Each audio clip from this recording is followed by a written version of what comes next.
ఎవరైతే ఈ పట్టభద్రులు ఉన్నారో వారందరికీ కూడా ప్రతి జిల్లాలో ఒక స్కిల్ డెవలప్మెంట్ సెంటర్ ని నేను ఏర్పాటు చేసి వాళ్ళ యొక్క స్కిల్స్ ని డెవలప్ చేసి వాళ్ళకి వెంటనే చదువు పూర్తి అవగానే ఉద్యోగం వచ్చేలాగా ఆ యొక్క ఏర్పాటు చేయాలనేది నా యొక్క ప్రధాన. ఈ రోజు వచ్చేసి 10వ తరగతి నుంచే కెరియర్ గైడెన్స్ క్లాసెస్ ని ఒక గురించి 10వ తరగతిలోనే కెరీర్ గైడెన్స్ పెట్టడం ద్వారా వారి యొక్క 10వ తరగతి తర్వాత వాళ్ళకి ఏ చదువు చదవాలనే ఒక తికమక గాని గందరగోళం లేకుండా మన దగ్గర ఉన్నటువంటి రిసోర్సెస్ అన్నింటినీ మన దగ్గర ఉన్నటువంటి కంపెనీస్ విషయాల్లో గానీ వాళ్ళకి దానికి సంబంధించినటువంటి వివరాలన్నీ కూడా అది సిలబస్ లో చేర్చి 10వ తరగతి నుంచే వాళ్ళ యొక్క జీవన ప్రమాణాలపై వాళ్ళ యొక్క అవగాహన తీసుకురావాలనేది ఒక లక్ష్యం అండి.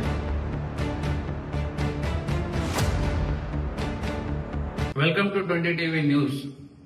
ఎమ్మెల్సీ పట్టభద్రుల నామినేషన్ ప్రక్రియ ప్రారంభమైంది. ప్రభుత్వం నోటిఫికేషన్ జారీ చేయడం జరిగింది. దీనికి వైసీపీ పార్టీ కానివ్వండి, కూటమి అభ్యర్థులను కూడా రంగంలో తీస్తున్నారు, ప్రచారం కూడా ప్రారంభించారు. వాళ్ళని ఢీకొంటూ ఇండిపెండెంట్ అభ్యర్థులు కూడా ముందుకు వస్తున్నారు. ఆల్రెడీ ఏలూరు జిల్లాలో 2 ఇండిపెండెంట్ అభ్యర్థులు నామినేషన్ దాఖలు చేశారు నిన్న.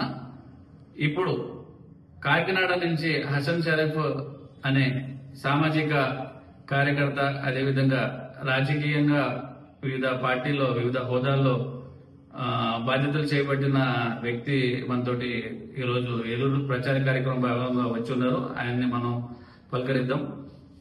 ఈ ఏదైతే బలమైన రాజకీయ పార్టీల అభ్యర్థుల్ని ఏ విధంగా ఢీకొనబోతున్నారు, ఆయన బ్యాక్గ్రౌండ్ ఏంటి అనేది కూడా ఆయన అడిగి తెలుసుకుందాం.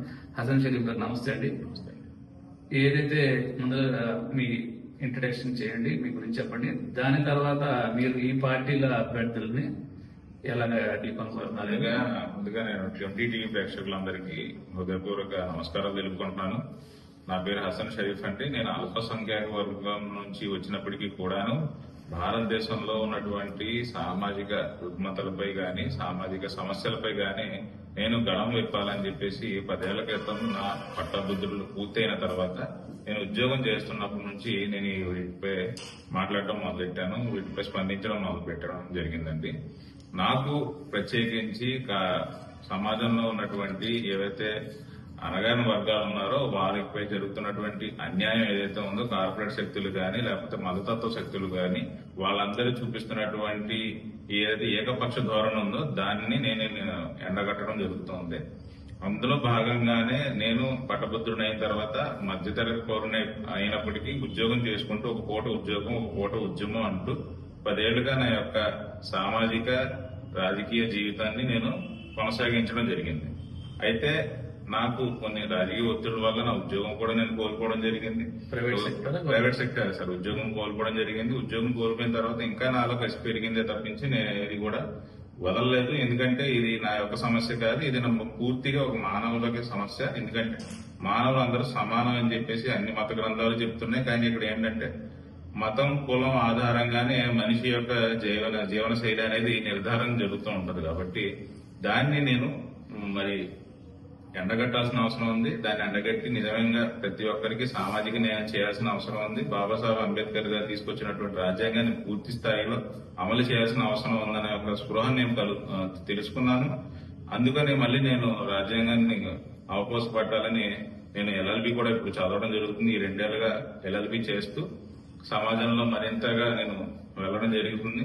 అందులో భాగంగానే ఈ ఎలక్షన్ రావడం జరిగింది. సరే, ఈ వాయిస్ ఏదైతే పట్టభద్రులుగా ఎవరైతే పోటీ చేసి ఉభయ గోదావరి జిల్లాలో పట్టభద్రులుగా పోటీ చేసి నా యొక్క గళాన్ని నేను ప్రజల యొక్క గళాన్ని తీసుకుని చట్టసభల్లోకి వెళ్లి నిరుద్యోగులు ఎవరైతే ఉన్నారో అనగారి వర్గాలపై జరుగుతున్న దౌర్జన్యాలు ఏవైతే ఉన్నాయో వాళ్ళ యొక్క ఉద్యోగ సమస్యలు గాని వారి యొక్క ఉపాధి సమస్యలు గాని లేకపోతే వాళ్ళకి విద్యా వ్యవస్థలో ఉన్న సమస్యలు గాని వాటిపై నేను ప్రశ్నించాలి. వాటిపై నేను సమీకరించిన ఆ సమాచారాన్ని అక్కడ తీసుకువెళ్లి అది పొందుపరిచి విద్యా వ్యవస్థలోను ఉద్యోగ వ్యవస్థల్లోనూ పూర్తిగా మార్పులు తీసుకురావాలని నేను ఒక సంకల్పంతో ఈ రోజు ఇండిపెండెంట్ గా పోటీ చేయడం జరుగుతుంది. నా యొక్క సంకల్పమే నా యొక్క బలం.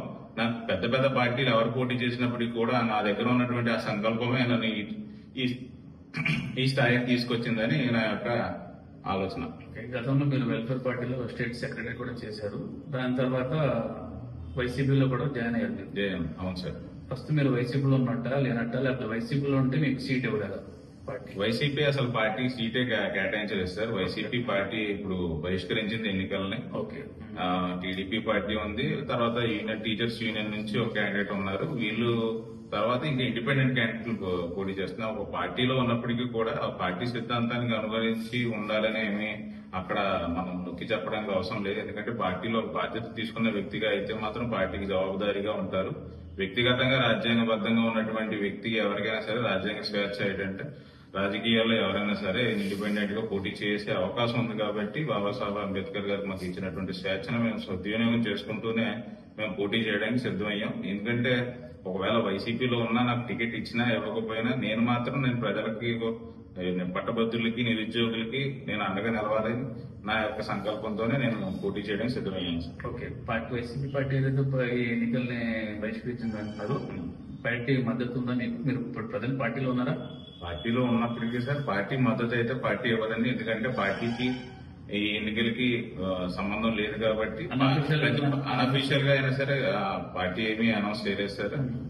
ఆల్రెడీ ఈ పార్టీలో ఉన్నటువంటి అనేక మంది ఇండిపెండెంట్ గా వేయడం కూడా సిద్ధమయ్యారు, వేస్తున్నారు. ఎవరి వ్యక్తిగత అభిప్రాయం వాళ్ళది. ఓకే. ఇప్పుడు ప్రస్తుతం మీరు హామీలు ఇచ్చారు, ప్రచారం చేస్తున్నారు, ఏంటి ఆ హామీలు?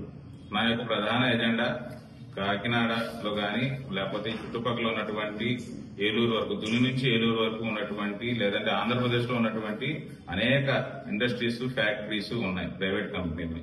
ఆ ప్రైవేట్ కంపెనీల యొక్క ఉద్యోగాల ఒక జాబితా మనం గమనిస్తే అందరూ కూడా బయట రాష్ట్రాల నుంచి వచ్చిన వాళ్లే ఉన్నారు. స్థానికంగా ఉద్యోగస్తులు ఎవరు లేరు. స్థానిక ఉద్యోగస్తుల్లో మన జిల్లాల్లోనే చాలా మంది వలస వెళ్లిపోయి ఉన్నారు. వాళ్ళంతా పట్టభద్రులు. వాళ్ళంతా వలస వెళ్లి వేరే చోట్ల ఉద్యోగాలు చేసుకుంటున్నారు. కానీ ఈ కారిడార్ లో కానీ, ఈ కోస్టల్ కారిడార్ లో అంతా కూడా ఈ కంపెనీలు వదులుతున్న కాలుష్యాన్ని ఇక్కడ ప్రజలు దాని యొక్క బారిన పడుతున్నారే తప్పించి ఇక్కడ ఉద్యోగాలు మాత్రం, కొలువులు మాత్రం బయట రాష్ట్రాలకి వెళ్లిపోతున్నాయి. నా యొక్క ప్రధాన ఎజెండా ఏంటంటే గత ప్రభుత్వం, వైఎస్ఆర్ ప్రభుత్వం తీసుకొచ్చినటువంటి 75% లోకల్ ఎంప్లాయ్మెంట్ ఇవ్వాలని ఇచ్చినటువంటి ఆ చట్టం ఏదైతే ఉందో దాన్ని నేను పూర్తి స్థాయిలో అమలు చేస్తానన్నదే నా యొక్క ప్రధాన ఎజెండా. దాన్ని అమలు చేయగా ఇక్కడ చాలా మంది ఎవరైతే నిరుద్యోగులు ఉన్నారో వాళ్ళకి ఉద్యోగం వస్తుంది. అంతేకాకుండా ఎవరైతే పట్టభద్రులు అయ్యి వెంటనే బయటకు వస్తున్నారో వాళ్ళందరికీ కూడా ఉద్యోగ అవకాశాలు కలుస్తాయి. అలాగే ఉద్యోగ భద్రత కలుగుతుంది. వాళ్ళ యొక్క పిల్లలతో, వాళ్ళ కుటుంబాలతో వాళ్ళు ఇక్కడే హాయిగా బతకగలరు. ఇప్పుడు వలస వెళ్లిపోయి దిక్కుతోచని పరిస్థితుల్లో ఇతర టీచర్స్ కానీ లేకపోతే మీరు అన్నటువంటి ఎవరైతే ఉన్నారో అలా ఒక నెట్వర్క్ ద్వారా వాళ్ళు చేసుకోవడం జరుగుతుంది సార్. నేను అలా కదండి, నా పాలసీ విధానం, నేను చదివినటువంటి విద్యా విధానం, వాళ్ళే నన్ను, ఎవరైతే గ్రాడ్యుయేట్స్ ఉన్నారో, పట్టభద్రులు ఉన్నారో వాళ్ళే నన్ను ఎంకరేజ్ చేశారు సార్. నేను నిలబడడానికి కారణం కూడా వాళ్ళే. ఇప్పుడు నన్ను ప్రతి జిల్లాలోనూ, ప్రతి నియోజకవర్గంలోనూ ఉన్నటువంటి నా మిత్రులు ఎవరైతే ఉన్నారో, కాలేజీల్లో నడుపుతున్న వాళ్ళు కానీ వాళ్ళందరూ కూడా నన్ను స్వాగతించి అక్కడ ప్రచారం చేయడం జరుగుతుంది. ఇప్పటికే నేను చాలా వరకు కవర్ చేశాను. ఇంకా నేను 15 రోజులు కూడా పూర్తి ప్రచారంలోనే ఉంటాను. నా యొక్క సంకల్పం వాళ్ళకి తెలుసు. వాళ్ళని నేను ప్రతి ఓటర్ దగ్గరికి వెళ్లి నేను రిక్వెస్ట్ చేయాల్సిన అవసరం లేదు. ఓటరే నన్ను రీచ్ అవ్వడం జరుగుతుంది, నన్ను అభినందించడం జరుగుతుంది. నాకు ఫోన్ ద్వారా కానీ లేకపోతే సామాజిక మాధ్యమాల ద్వారా కానీ నన్ను అభినందించి మీ యొక్క ఆలోచన విధానం బాగుంది, మధ్యతరగతి పౌరుడైనప్పటికీ కూడా మన స్థాయికి మించినటువంటి ఒక పనిని మీరు 35 మంది ఎమ్మెల్యేలని, 5 ఎంపీలని ఢీకొట్టుతూ ఒక వ్యక్తి, ఒక సింగిల్ మ్యాన్ మీరు నిలబడ్డారంటే మీకు నేను సపోర్ట్ గా ఉన్నాం సార్. మీరు తప్పకుండా చేయండి, మీరు విజయం సాధిస్తారని నాకు తండోపండాలుగా చాలా మంది విష్ చేయడం జరుగుతుంది. నాకు అదే సంకల్పం, నేను గెలుస్తానని నమ్మకంతో నేను ఈ రోజు పరుగులు పెడుతున్నాను.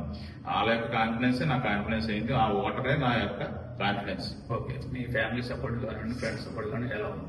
నా ఫ్యామిలీ పూర్తిగా సపోర్ట్ ఉంది సార్. ఫ్యామిలీ ముందు నుంచి సపోర్ట్, నా భార్య గానీ, నా తల్లిదండ్రులు కానీ, మా అన్నయ్య గానీ, నా ఫ్రెండ్స్ సపోర్ట్ మీరు ఇప్పుడు చూశారు. నా ఫ్రెండ్స్ ఎవరైతే ఉన్నారో ఎస్సీ, బీసీ, మైనారిటీ వీళ్ళందరూ కూడా వాళ్ళే నన్ను ముందు నుంచి నడిపిస్తున్నారు. నేను ఒక అల్పసంఖ్య యొక్క వ్యక్తిని అయినప్పటికీ కూడా, నేను మైనారిటీ వ్యక్తిని అయినప్పటికీ కూడా నాకున్నట్టు సపోర్టర్స్ అందరూ కూడా ఎస్సీ, బీసీలే ఎక్కువ మంది ఉన్నారు. వారే నన్ను ముందు నుంచి నడిపిస్తున్నారు. ఎంత మెజారిటీతో గెలుస్తారని ఎక్స్పెక్ట్ చేస్తాను? నేనైతే మెజారిటీ అనేది అంకెల గారికి సార్, మెజారిటీ గురించి కాదు. నేనైతే గెలుస్తాను, తప్పకుండా గెలుస్తాను. నేను చాలా మందికి కలిసి ఉన్నాను. నా యొక్క వాయిస్ కూడా ప్రజల్లోకి వెళ్తుంది.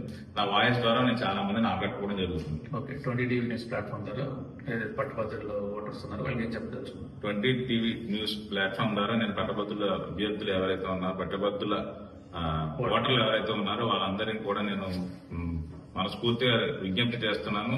నిజాయితీ కలిగినటువంటి ఒక సామాన్య మధ్యతరగతి పౌరుడిని, నాలాంటి వ్యక్తిని ఎన్నుకుంటే మీ జీవితాల్లో, మీ యొక్క భావితరాల జీవితాల్లో వెలుగును నింపగలుగుతారు. నాలాంటి ప్రశ్నించే వ్యక్తి గాని, నాలాంటి ఆలోచన విధానం ఉన్నటువంటి వ్యక్తిని గాని మీరు ఎన్నుకోవడం ద్వారా మీరు మంచి స్థానంలోకి వెళ్తారు.